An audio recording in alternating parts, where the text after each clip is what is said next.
Businesses have money. One sales guy, one Facebook ad specialist, one account manager. Guess how much our outgoings were per month with that team? $20,000. About 80. What? Who we discussed was a very soft seller, and you said that you were kind of wired the same way. It's usually from a fear of rejection. Well, I don't look at what they're doing as sales, I look at what they're doing as marketing. So we'll squash the easy ones first. Money stuff. Businesses have money. You told me that he's in the middle of redoing his commercial property where he does car detailing. He's getting flooring done and lighting done and all the rest of it. You know how much that stuff costs, bro? Lots of money. I don't know the specifics of his square meterage or whatever, but the dude's about to spend 30 to 50 grand at least on a fit out on a commercial property that he probably pays 50, 100, $150,000 a year in rent on. He's probably got a couple of guys that work for him. He's got his professional detailing equipment and machinery, his pressure washers, his vacuums, his $250,000 deep in this thing. What's 5K to help him actually have enough patients or enough customers to fill the place? Like 5K is nothing. Like when we were like earlier on in our journey, right? Imagine this business. Okay, so we've got one sales guy, one Facebook ad specialist, one account manager, one admin girl, and then ourselves. We're in a small co-sharing office in Melbourne. Guess how much our outgoings were per month with that team? $20,000. About 80. What? 70 to That's 80,000 a month. fucked up. Like the number 20 is ridiculous because you got 4 employees who are on an average salary of like 7K a month, right? So you're already like not close. You got 38K there. So you're nearly 30. And then you got office rent, even in a co-working space, whatever it costs, $5, $6, $7,000 per month. You got your ad spend, you got your software stack, you've got your freelancers, your contractors, your accountants, lawyers, you got everything, your hosting, it's pretty normal for these businesses, even these smaller businesses that you don't perceive as having money. When you deal with the local chiropractor who has one chiropractor on the books, one receptionist, they've got their rent, they've got the fit out, they've got the waiting room, the reception, the banking, the POS system, the chiropractic equipment, the chairs, the balls, the weights, the whatever, the X-ray machine. Like businesses cost a lot of money. Like the threshold of a lot of money in the scheme of selling to business owners needs to be a really big number. Like 5K is a considered purchase, but like if it is going to help solve the problem, it's a no-brainer purchase for most businesses, assuming they've got the money. Like a small scale company is still spending 20, 30, 40 a month by accident without trying. So I wouldn't feel a way about like huge amounts of money being like 5 or 6K. Okay. It's one layer. It's just a perspective thing. It's just a perspective thing with the money. Like Yeah. the money stuff's not a thing. Sure. Does that make sense from the money side? Yeah. Yeah, makes sense. Then we've got the meta stuff about conflict. There's layers to it. Let's just talk about regular retainers for the case of keeping it easy instead of it being a paper show thinks we're about to squash that. Yeah. But the core of pricing from my perspective is I don't need like the way I handle that because I have a similar discomfort around it is I don't bring it up. I don't bring up the price. Like ever? Nope. What do you mean? So what I do and the way I handle it, which works very well for me, I recommend, is I'll run an entire sales call. I'll do the discovery. I'll understand their problem. We'll talk about the solution. We'll bridge their before state to their after state. This is how we're going to do it. This is what that looks like. Do you see how this is going to work for you? Is this something you want to do? Like I do all the selling where they're like, yeah, this sounds perfect. This sounds like you understand my problem. It sounds like this is the solution to my problem. And then I say, sweet. Do you have any questions for me? And they'll say, how much is it? And then I just tell them the price. So they bring it up. So it's literally just like, how much is it? And then you're like, oh, it's $5,800. And then that's it? Yeah. And then they just say yes or no. Yeah. And then if they were to say, I need to think about it, then that's because I have failed somewhere in the discovery. Not necessarily in that binary of terms. There's a bunch of things that go into it, but the core of it is I'm getting them to agree with me that they have this problem, right? So like during the discovery, like we've talked about, like I do a full discovery and I dig deeper and deeper and get 3 layers deep on what their problem actually is, whether Mm. it's the problem they know they have or the problem they don't know they have, right? Yeah. I get them to agree that this is the problem.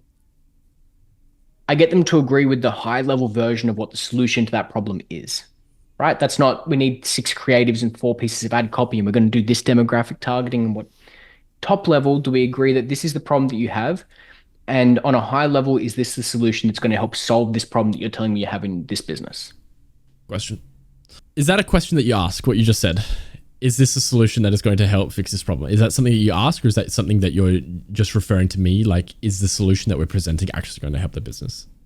I wouldn't say that sentence, but I would wait. I would actively get their confirmation that the solution I'm suggesting will help solve the problem they've agreed that they have. Okay. How do you, can you give me an example of that? Sure. So the other day when we were talking about the skin clinic, Mm. where they have a problem of they have all this fixed overhead. They have all these employees that aren't full of clients, which means that they're hourly and the clients that they're seeing need to cover all of the expenses for the rest of the business and try and keep topping it up, right? That Yep. we agree that. So I would go through that discovery process, understand the problem that they have is that they're down here in the bottom of the J curve where their expenses are really high, but they aren't busy enough to actually be more profitable than when those 2 guys are just seeing all the clients themselves. Do you agree that's kind of the problem that we're seeing right now? Yep. Yes. Awesome. So if we had enough lead flow and enough new clients coming through that the girls were each seeing, because they said they had 3 girls on their books that were the beauticians or whatever they were. If we agree, would you agree that if we can get to a point where they each have 3 new patients per day coming through the books, that would actually be enough to get you out the other side of the J curve and actually be highly profitable? Because the problem right now is they spend half the day sitting around not doing anything with the current lead flow, right? So would you agree that if we can get your marketing to a place where each of your employees has 3 new patient bookings per day, that that would help get you out of this situation? And Okay. if the answer to that's no, we go back into discovery. No, Okay. okay, interesting. Why not? Yep. Because like the way that I try to do it is I don't know what the sales terminology is for it, but I'm effectively like repeatedly checking in to make sure they're on the same page and they agree with the problem. They Mm. agree with the solution. They agree with how we're going to go about solving that problem. And if we don't do those 3 check-ins, right? Because if we skip the approval that this is the problem they actually have and just go straight into the solution, I might start offering a solution to a problem that they don't really believe they have, Okay. right? Okay. If we go back and you finish that off before I interrupted you, so you get them to agree on the problem, and then how do you? Then I pitch the solution, which Okay. is okay. So if we want to solve that problem, what we need to do is we need to build the system, put an infrastructure in place where there's enough lead flow to give each of your employees 3 new patient inquiries per day. Based on your current marketing that we've already analyzed and gone through together, we understand that you pay $100 or $110 per new patient coming through. You want to get 3 of those a day. So we need to be spending $330 per day in order to get those 3 new patient bookings in there per day, right? Does that Mm. make sense? And again, I'm checking in. Does that make sense? And I'm saying that to the client prospect. Does that make sense? Would you agree that, based on the numbers we've gone through together, it's $110 per new patient. They pay you $300 on average on that first visit. So it should be highly profitable because you're already paying these employees to come in and see those patients. So I go through and I offer the solution now. So we've got the problem, we've got the top level solution. Now we've got the specific thing where we're actually pitching the product to help bridge that gap from the problem to the solution. At the conclusion of that, I say, do you see how this strategy is going to help solve this problem and give you this solution? And they say, no, I don't. No worries. Let's explore that. Why does that not make sense? Does that all make sense? Why doesn't it make sense? Where are we missing each other? Why are we not on the same page? Or they say, yeah, no, that actually makes perfect sense. In which case I say, awesome. I'm actually pretty quiet around this time. I kind of let them drive the conversation from there, where they can ask whatever questions they have or whatever. Mm. But if they're sitting there quietly as well, and I'm sitting here quietly, I'll usually say, "Sweet, do you have any questions for me?" And if I've done all of those stages really well, their question is, "Sweet, well, how soon can we start and how much does it cost?" And I just drop the price on them. And I say, "Well, usually we get a campaign live within about 7 to 14 days, depending on the campaign type. Not with a pay per show funnel, that'd take more than a week, but." It's probably going to take about a week to get live on average, quicker if you need it to, longer if you need a little bit more lead time. Like we talked about before, if someone's like, oh, we should be good to get this going in 6 weeks, I'll say like 4 weeks, and then we can kind of get the paperwork moving and get the onboarding happening. And I'll just drop the price on it. It's 2000. We charge $2,000 a month in management fees, and I'd recommend you start with a advertising budget of X based on whatever I found out in discovery. And then they'll usually go, hmm. And there's sometimes some awkward silence. That awkward silence is like the sweet spot. When you're just sitting there in awkward silence after a price drop, you don't break the silence. Never break the silence. Yeah. It's going to be awkward, but you just sit there and quiet. And eventually they'll start giving you the If they start giving you the I need to think about it, I just start asking questions. Oh, what do you need to think about? What are the concerns you have? Then we just go through a little bit of objection handling. Can you send me something through? What do you want me to send you over? Like, we don't really do fancy proposals and stuff. Like, is there anything you specifically want to see? Or anything I can help add clarity to on this call? Let's go straight for the close then and there.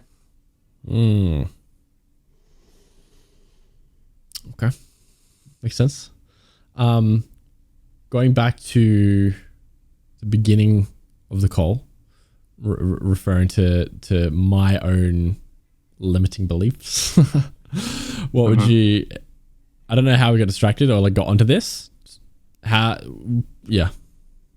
In terms of your limiting beliefs around this price stuff, we kind of handle that. It's not expensive. It's just not. You just get used to selling more expensive stuff. And then in terms of your feelings around the conflict and stuff, it's usually not around confrontation or conflict. It's usually around insecurity of asking someone for a yes when they can say no. It's usually rejection anxiety more than it is conflict anxiety. Like, I don't think that saying a price is in its nature confrontational. I can see how it could be interpreted that way, but it's not. It's usually fear of rejection more than it is fear of confrontation when it comes to dropping prices. What about fear of failure? That might be better. That could be along the same lines.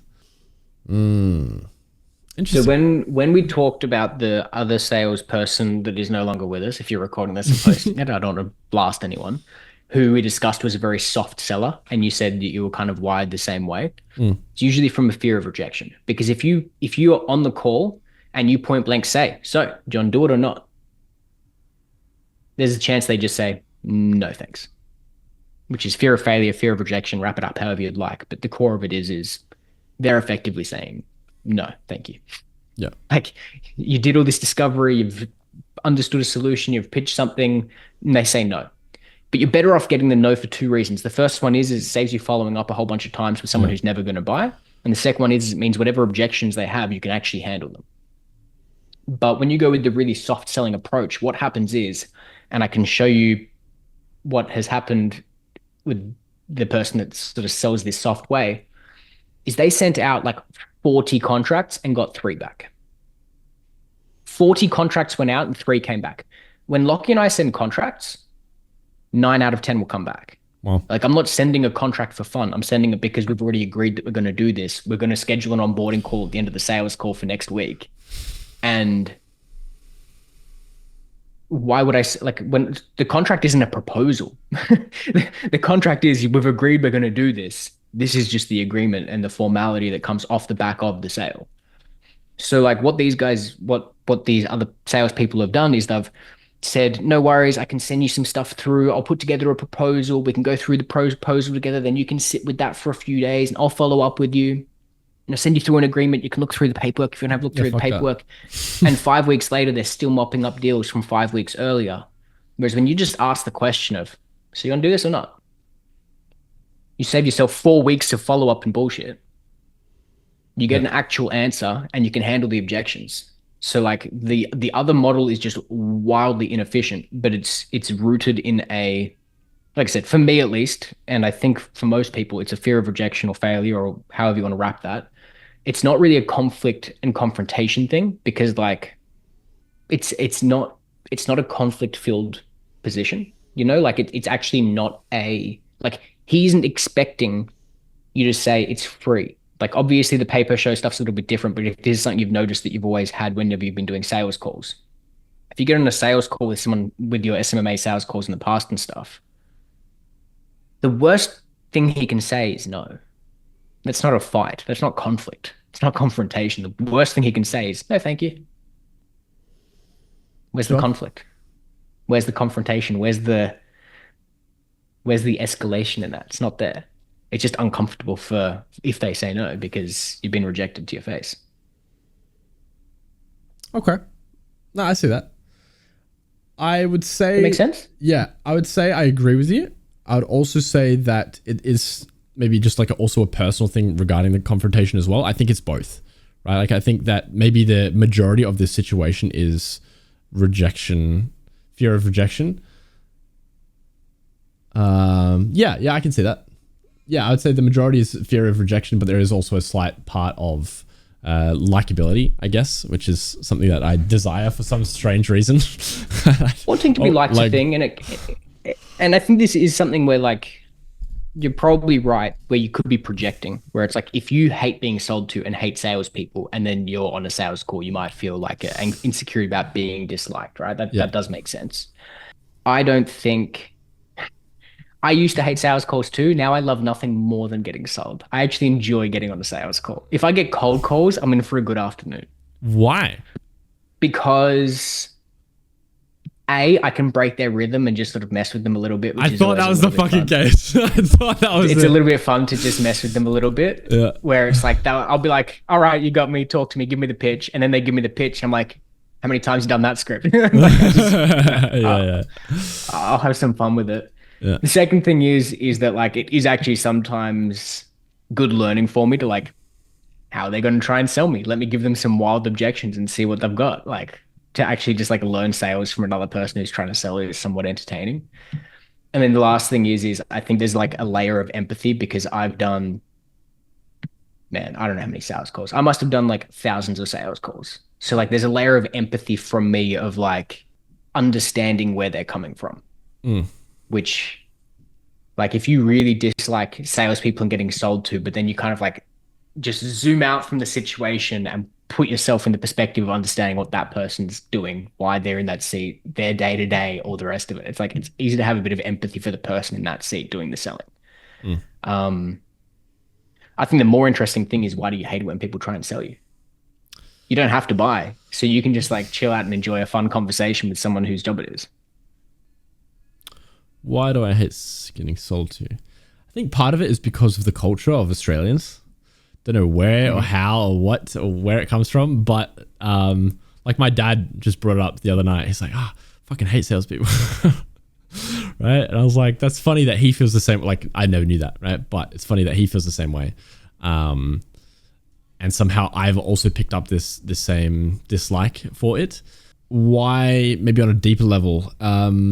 Because it feels like someone wants something of me or from me, and therefore I have to give them something, and therefore like because I don't know them, I don't want to give them anything, which is like not necessarily super true, as in like I'm not really giving them anything aside from my time.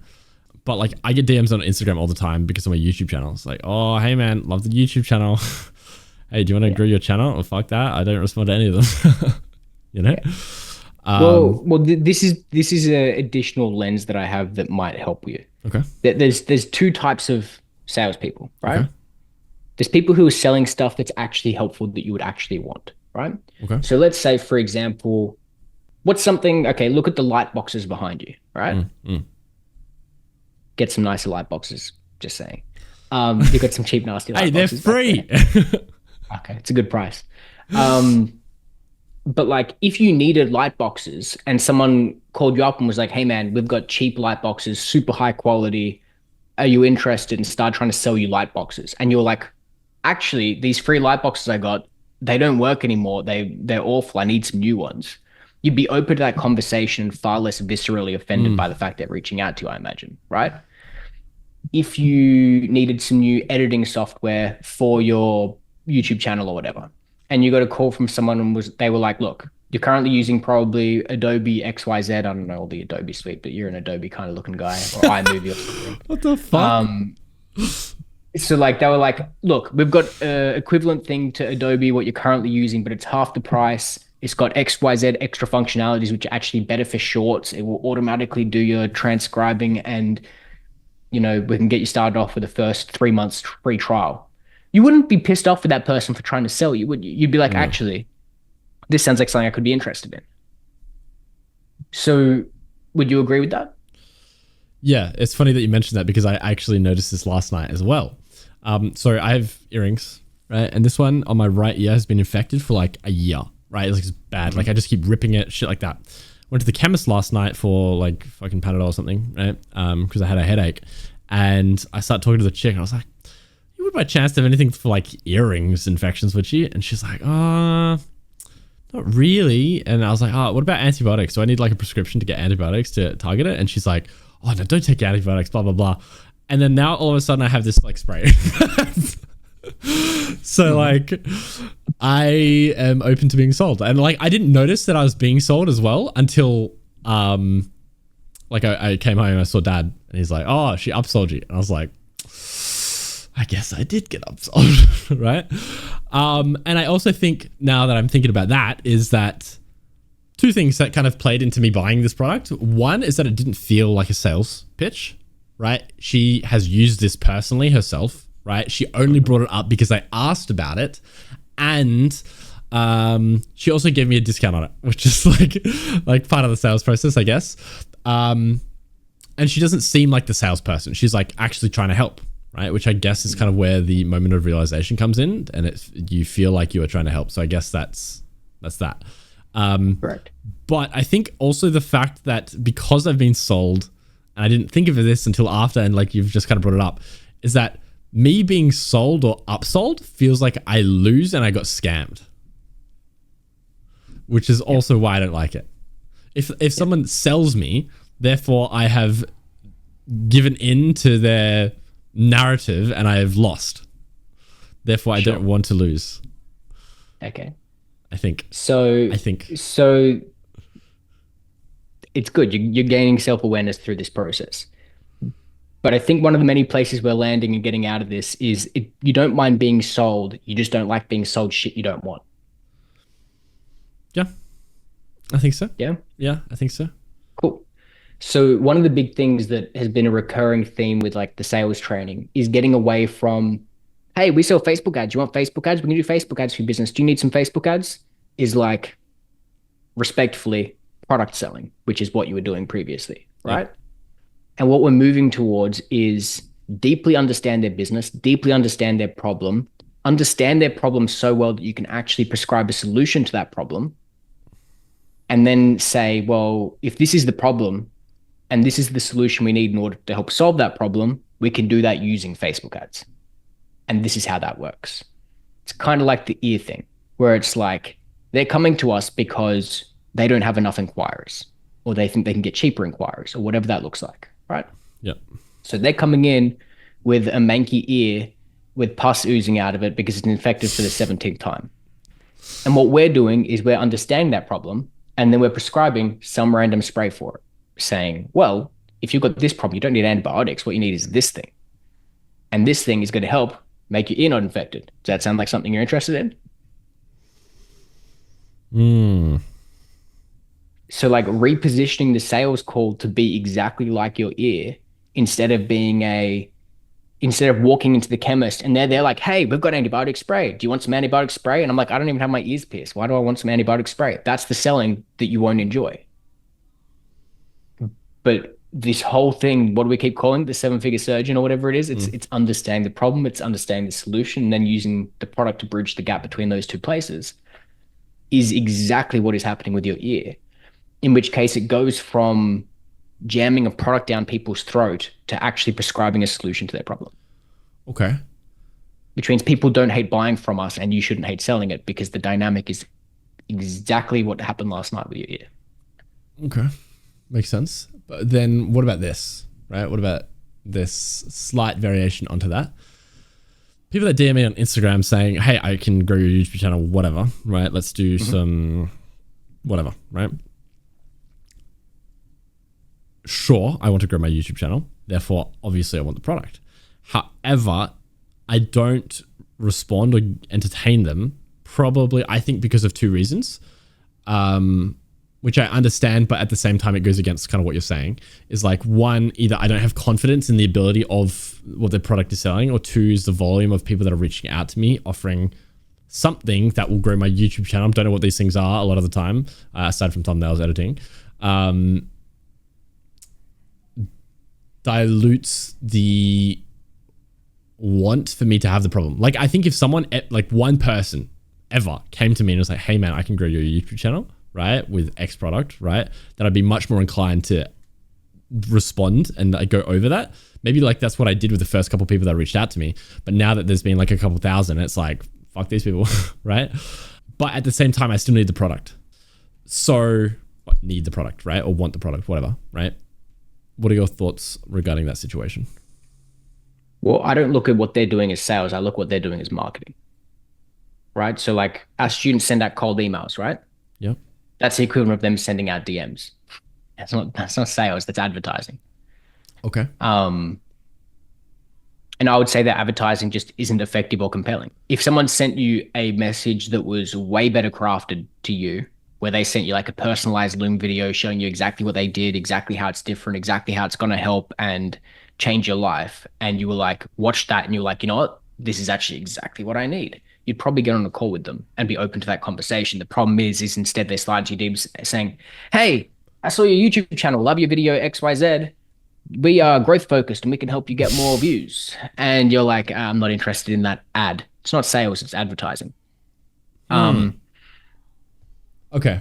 And I think you're misconstruing that. And then if you got on a sales call with them and they said a bunch of stupid shit about their product and you're like, you wouldn't enjoy the sales process. If they did exactly what we're talking about, where instead they sit down with you and they understand what bottlenecks you're facing, what you're struggling with. You know, I'm really struggling to find an editor that can actually replicate my style and deliver on time with the projects that I need. And the thumbnails they do have X, Y, and Z problems. And these are the things I'm struggling with my current team or my current people or whatever. And then they're like, I understand. So it sounds like you're struggling with this. But really what you want to do is that. So if we can get to a place where we had an editor that was specifically assigned to you that could actually replicate your style and learn your style, and they can do thumbnails that meet X, Y, and Z criteria, and we can actually get those back to you within 48 hours of receiving the footage.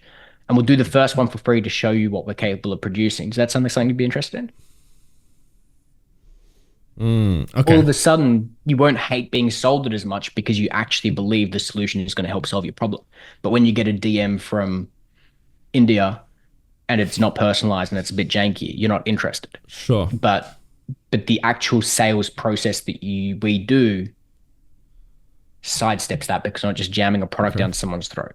Okay. Yeah, that makes sense. No, I agree. So I'm misconstruing advertising versus selling. Okay. Then what about one more example then, now that you've kind of brought this up? Do you need to go, by the way? I got 5 minutes. Okay. I jumped on a sales call a little while ago regarding, two things. One is that I buy or get sold into anything that I get recommended from someone that I'm friends with, right? Like my friend's like, hey, watch this anime. I'll watch it, right? Fucking first 12 episodes of dog shit, I'll watch it, right? Got on this call with a SMMA guy, whatever, like advertising, help grow, whatever, right? Got on the sales call with him, but I still didn't like the way that he was pitching me. And that would be, even though the solution kind of makes sense, price is too high, therefore I don't like the call with him. Is that because, obviously just make an assumption, do you think that's because he didn't resonate with me based on the sales process? Is that what you're saying?